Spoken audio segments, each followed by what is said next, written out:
All right. So, welcome back to another live stream. I'm back in my normal studio, and today we're going to be working on making a Noisia bass. So, this is day 5 of our actual challenge. I actually forgot to turn on my light. There we go, so you guys can see me. But today's day 5, and each week I try to bring you a new artist or a new artist tip on sound design that'll be helpful in your music and production. Let me know what you want to see next, and yeah, so let's get right into it. So the first thing we're gonna do, we have our version of Reaktor, which is our sound design tool of choice, open and ready to go. So now we're going to talk about bass.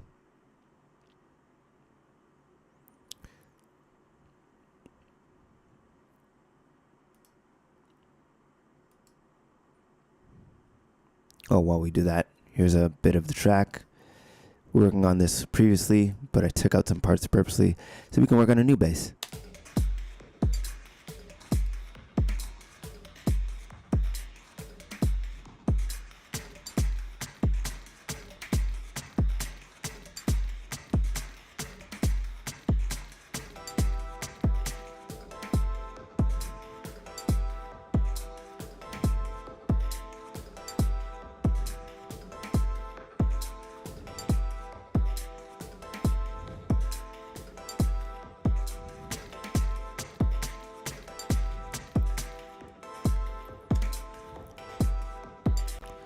Okay, so let's get into it.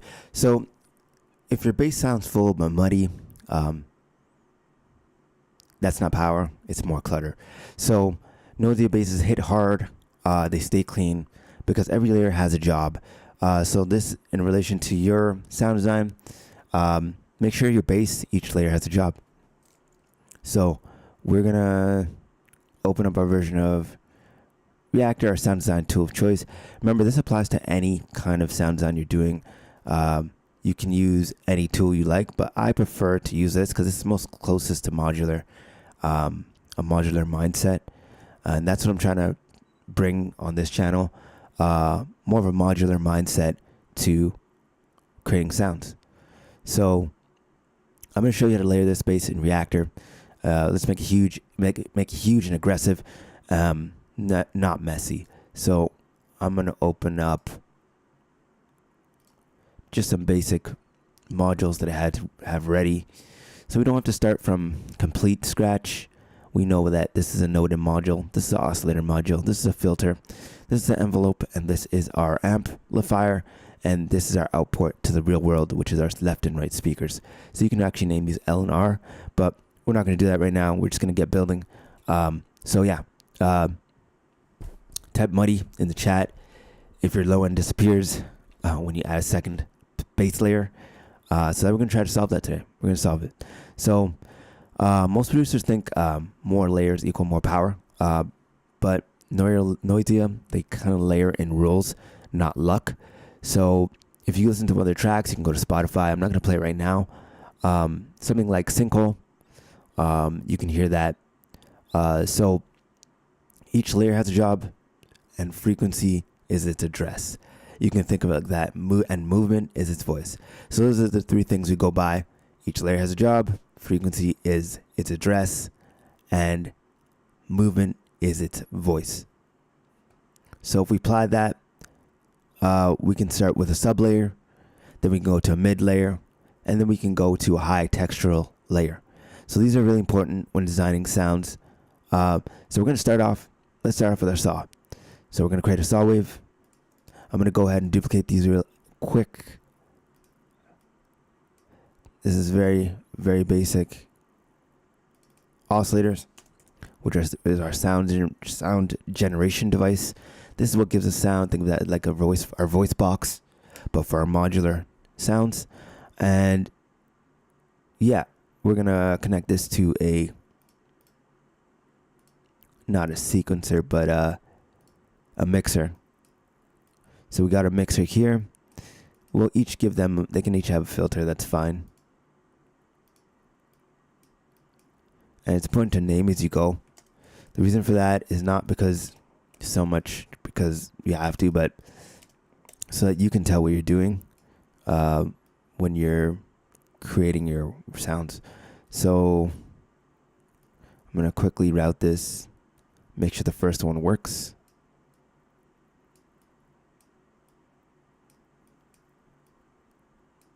We're going to get ourselves a left and right VCA.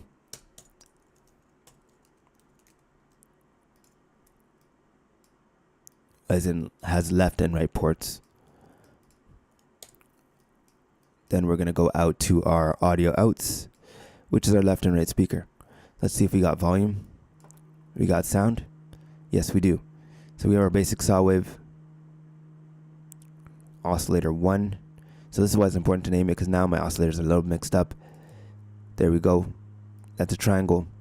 I'm going to go ahead and reorganize the panel a little bit so we can see the signal flow a little bit better than just randomly. This filters, we can move the filters to the back. We can also move this VCA to the back near the end somewhere, just so that signal flows in how we're sending it through the signal chain. So that's our oscillator 3. So oscillator 2, can move that there. Oscillator 1 and 2 and 3. Great. 1, 2, 3. There's our filters. We have our envelope, and we're going out to a mixer. It's actually the VCA should go after that. And that's our first oscillator. If we mute it, you can see the sound is gone away. 1 second.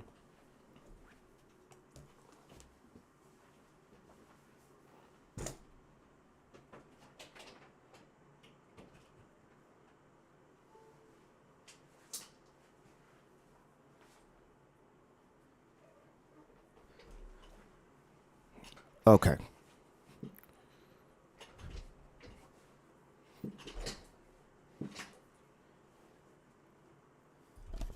So we're back.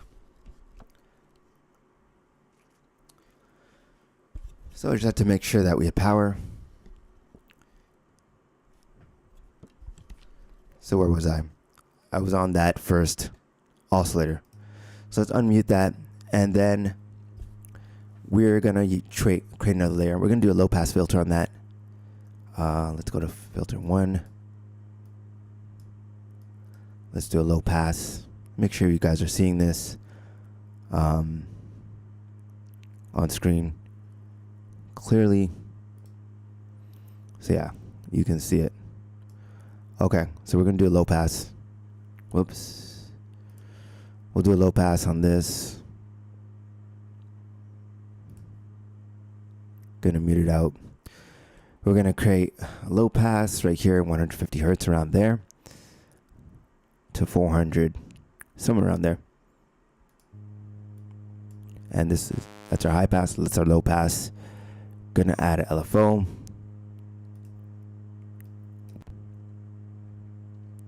For envelope shaping.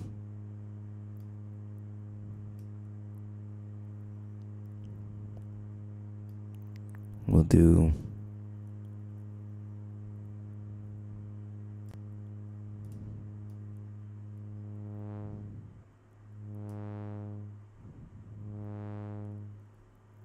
this is just for demonstration purposes.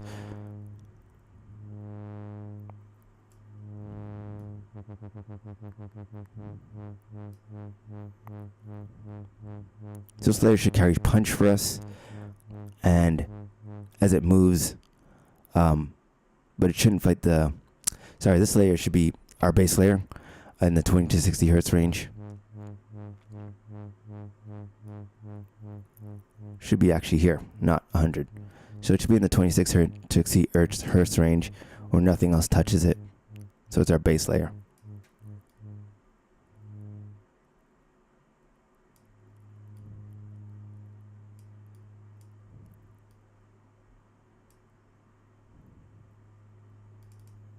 I'm actually going to remove this LFO for a minute. So nothing else should touch that oscillator layer. We're going to move on to our next one, which is our saw. More aggressive sound. We're going to lay that on top in the 150 hertz range, just to make a second layer. Okay, let's hook that up.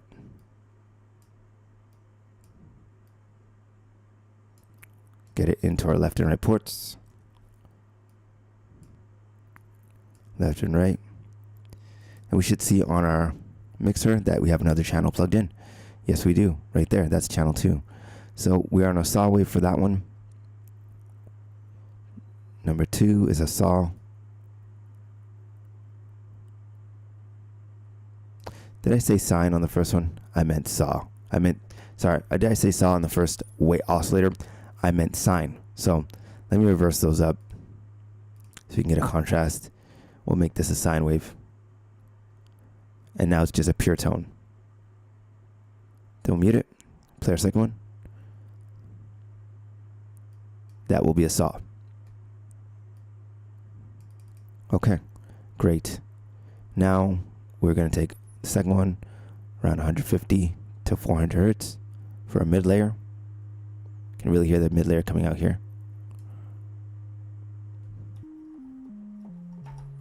Okay, and play them together.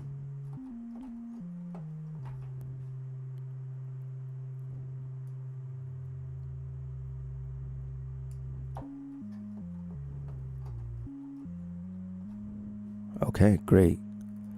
We have 2 layers now.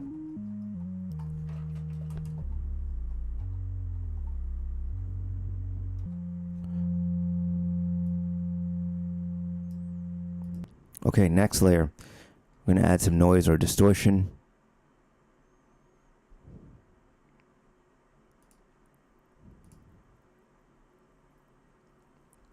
So that mid layer, we want to add a little punch so it moves, but it shouldn't fight the sub. So we want some movement to be added there, just a little bit.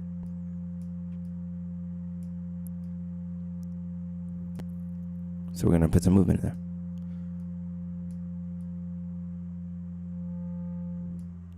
A little bit faster. We want groove or rhythm, depending on which one we want. If we want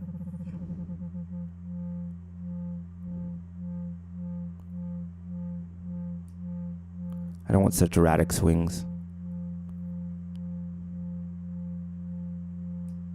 There we go.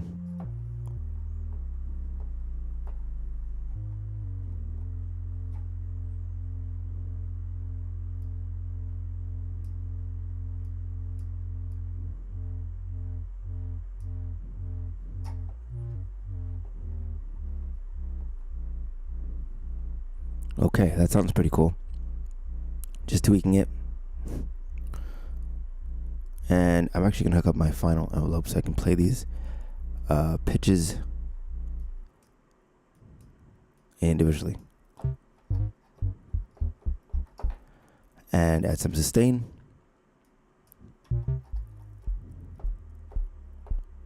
We're getting hit on that bass because we have a sub layer.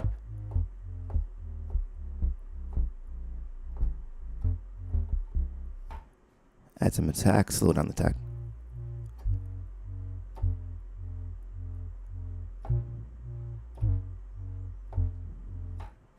Okay, that sounds pretty cool. Last layer, we're gonna add some distortion. So this will be our third sub layer, or third layer. It'll be our high layer, high textural layer. We're gonna give some aggression, some grit. So we're gonna add in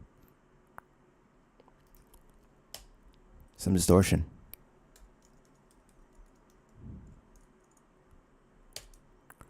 I don't want to use that one.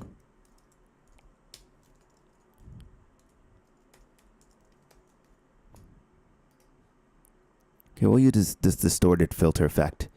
I think that'll be nice with what we already a nice addition to go with what we already have here. Add in the filter. I'm trying to clean this up a little bit so it makes sense. There we go. Just try to line these up. There's no right or wrong way, just trying to make it more readable. There we go. It's a little bit better for visualization of the flow. Then we're going to go through some distortion. And finally, we're going to go through our left and right ports. So we now have 3 channels going at the same time. I'm going to mute the first 2. Let's see if it's working.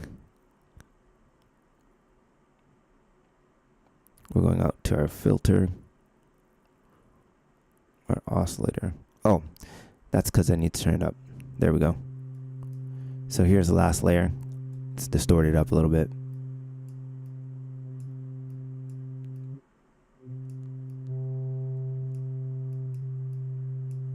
Maybe add an effect.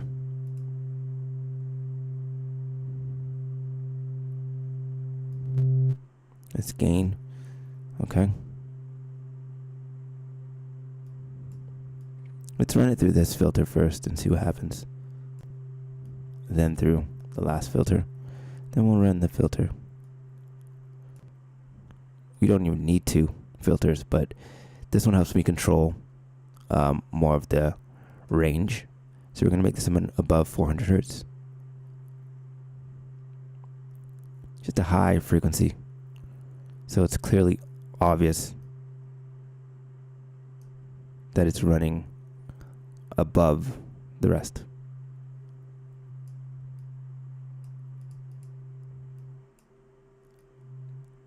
There we go. Let's see how they are all 3 together.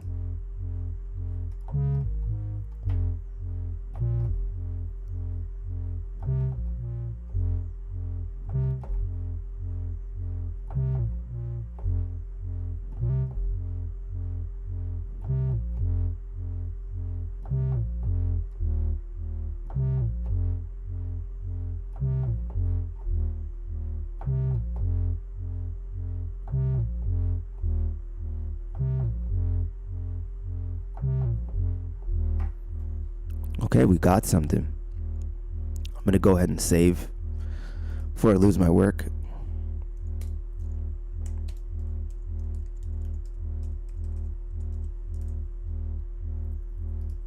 Then we're gonna go down.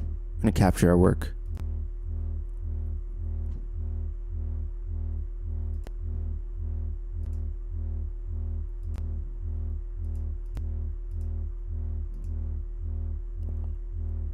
Turn that off.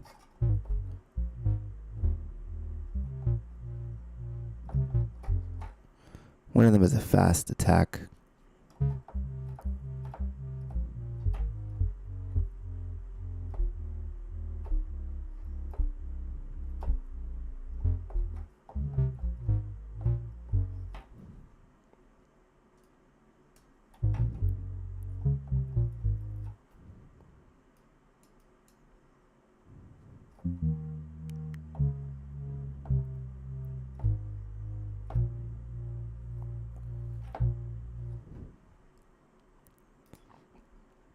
Time to add some effects.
think some reverb would go good on this.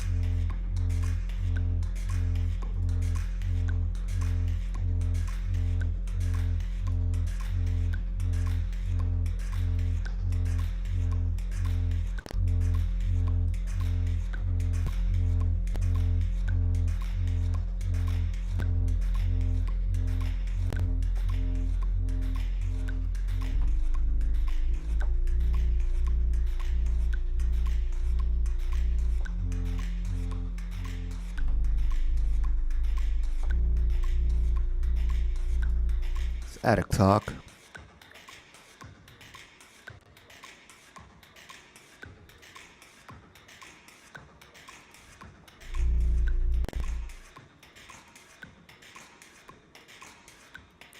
Okay, we're gonna reroute this.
Okay, so I got it recorded.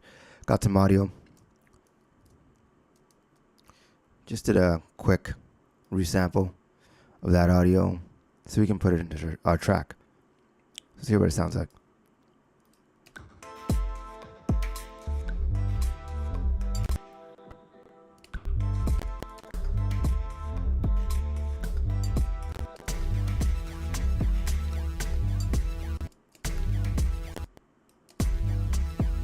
little fast.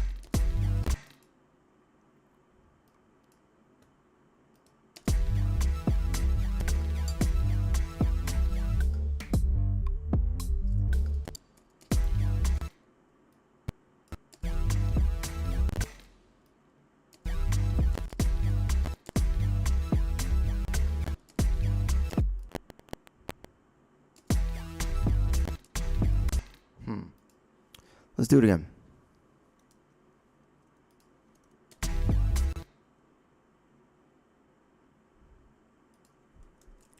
But hopefully you got the point.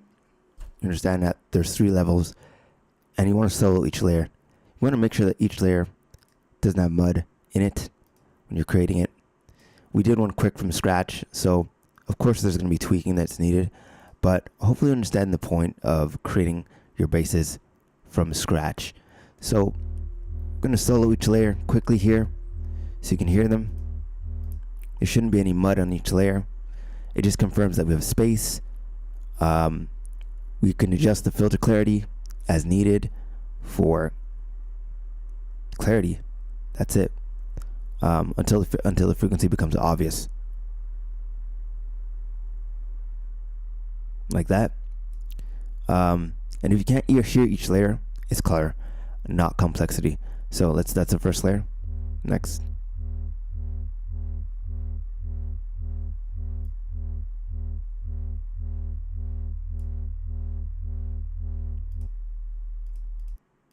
Our base is not moving. Sub layer, mid layer, high layer. So it should be obvious.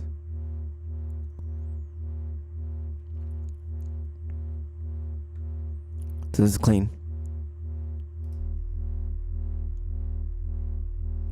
Here we go. Okay, let's make it messy and see what happens. Let's make them clash intentionally. So you can hear them kind of clashing now, because they're all in the same frequency range.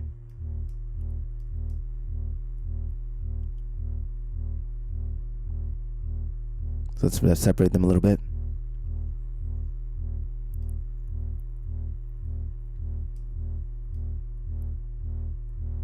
A little bit of aggression on this one. So it's obvious. And finally our high layer, make it high up.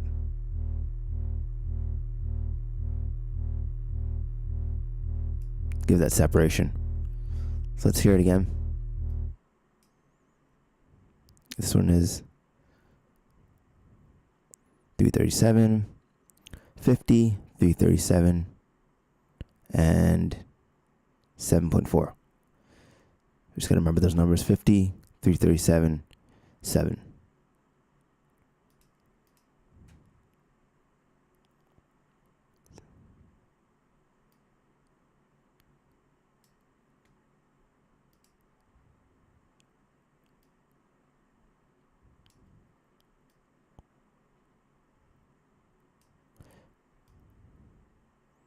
That's that. We can replicate it on our 8-step sequencer. And hit play.